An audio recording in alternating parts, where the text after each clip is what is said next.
اور مسلمانوں کا کام یہ ہے کہ وہ اختلاف سے بچے، انتشار سے بچے۔ اب اندازہ لگائیے کتنی بڑی بات ہے۔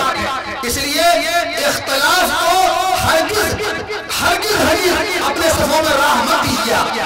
اور یاد رکھیے، میں یہ بات کہہ رہا ہوں بار بار کہ اختلاف کو ختم کرنا ہے تو یہ دنیا کو چھوڑ دیجیے۔ آپ جس طریقے سے آپ مرض کی تشخیص یا مرض والے کو آپ کسی ایک پر نہیں چھوڑتے بلکہ اس کی کوشش کرتے ہیں کہ مرض کا ختم ہو جائے، اس لیے آپ پہلی فرصت میں آج سے جب اٹھیے گا تو اپنے گھر کا جائزہ لیجیے، اپنے گھر کا جائزہ لیجیے اور گھر میں دیکھیے کہ کیا آپ کے گھر میں کوئی لڑائی جھگڑا ہے۔